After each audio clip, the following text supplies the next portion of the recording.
Bracky's eldest daughter, Lyn, shares a few of her tracking experiences with her dad, her memories of Donald Campbell, and tells of growing up in Dumbleyung during the 60s. So Lyn, I believe you have some interesting anecdotes to tell about your father Brian and his transport career. The one that brings things to mind is when I was a young child, I think I was about 6, I was went on a trip to Perth with Dad, and we were coming down, I think it's Welshpool Road, up the other end near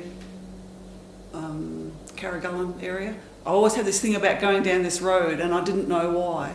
Anyway, we were having a conversation at the bush one time. When I was with him on this particular trip, the brakes failed and we ended up going fairly fast this road. Then we stopped, pulled up eventually somehow. And that's just, I can just remember, and he said my eyes were wide open. Can you describe the experiences you're careering down the hill? I don't remember the actual event, but I just remember all my whole life I've had this thing about this road. It's a memory. Yes. That you don't know why, but you know it's there. It's yes, like and once I heard that, I knew why. Yeah. I had this thing about this road when we were having a trip down the Holland track.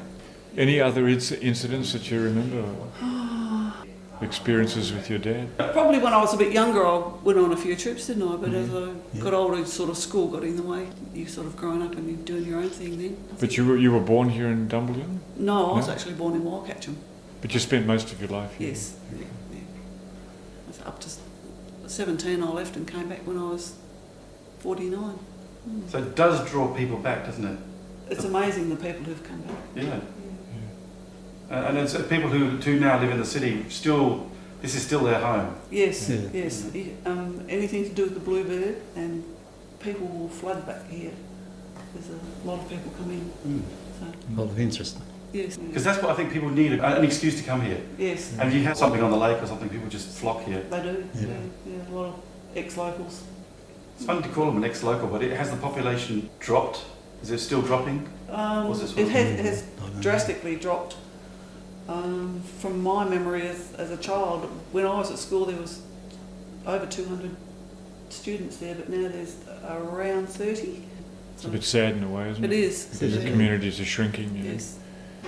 And that's what Jack Fewson was saying, that the banks have centralised and they've deserted the town. Did you have a local picture theatre?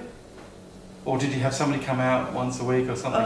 I can remember going to the pictures at the town hall. I can't remember when that stopped. Do you have any memories of the record breaking? Only that we left just before it happened. Oh. I think Dad stayed, but Mum and us kids came back into town. Because it was just another try, really. We had been trying so many times. It was 3 o'clock in the afternoon or something, wasn't it? Pretty hot too. Yeah. Oh, so you did lots of trials before you actually He was here did for the days. final He was just about ready to give up, I think. And it must have all just calmed and frame and off you go. So. Okay. Well, what recollection have you got just of the trials and the buzz around town at the time? I just remember there's lots of people coming in this because it was so far out. And were you aware at the time that your dad was sort of right in the centre of the buzzers? No. You're only 9 years Yeah, old, I was weren't you? 9. Not what I was. What year was that? 64. So 64. you were 32. That's right, half the year. Yeah. Well, just a young lad. Yeah, Yeah. young fella. Mm. Full of cheek. Had to do something. Yeah. Make your own fun. Was it different for you living here and Dad always being away, coming back for a day or two and then off again? I guess it's just how things were. Yeah. It's just how it happened. Yeah. Those things didn't stick in my mind, no. Because he was he'd be driving his truck or he'd be at the farm or whatever. Was he at a farm as well? Oh, sorry, yes. Oh, well, that's one of those things. Oh, you got a farm as well. So you're running a trucking business and running a farm. How many acres did you run? Oh, I got to 3,050, isn't it? Well, I think it was around 3,000, so... And it was mixed grain and Sheep. wool? We never lived out there. It was... Dad would go out. I'd We get lived up in in the morning, town. come back at night, or perhaps stay out a couple of days. And So you lived a double life. I'm afraid I did. You're a farmer and a truck driver. Sorry about that. How did you find the time for all those things? Was the farm the most continuous thing, or the trucking was on and off. Oh, no, it was pretty much on the go. Mm. Well, I was a shearer too. Hmm? I was a shearer too. So you were a shearer, a farmer, and a truck driver. What else were you, Brian? It's all Well, coming the out. So they had to clear. Had useless as well. So I can remember being out there as a child when the farm was being cleared. So would you just get the tractor or? Oh, I think you used to have a bloke come in, didn't you, with a big No, chain? two tractors. Yeah. Yeah. Two Oh, tractors two and- dozers Chain. with the chain and just pull it all. The only way here we could do it. I think it's like Mallee country out there, isn't it? Yeah. So whereabouts from here would your property have been? If you go out the road past the pub, Yep. Oh, that way. Yep. yes, and keep going till you hit to Adams Road, T-junction Adams Road, I think it is. And it's mainly on the left-hand side, left Left-hand side, and across the. It's a crossroad. So do you still own it? No, it's gone now. You sold What? the property often. What was the name of that farm? Lyn Lyn Bracknell. Bracknell. Lyn Bracken. Oh, of course. Well done. So you were Bracky Bracknell from, what was it, Lyn Bracken? But I never signed it that way. where do your people come from? Oh, country people. Did they migrate from Europe or a different Oh, time? no.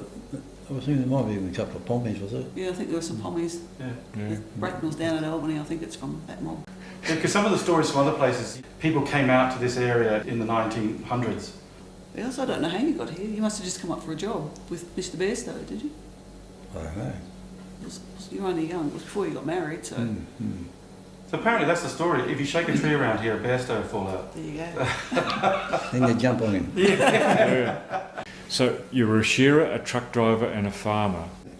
Is harvest done? Yes. So when does harvest finish? Most people would be done by Christmas. Yeah.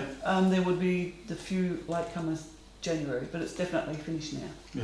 Hmm. Because it's really, in the city you don't feel that change, No. but here it's a build up and it's And then it's- everybody's real. all. And then there's trucks in and out to the wheat bins all the time. Yeah. You get a break at night time because they don't work at night time. Yeah, pretty exciting Except times. when they take it away on the train. Still The is. trains up. Still is. But the scrapping of the Tier 3 sidings must have a huge negative effect on agriculture.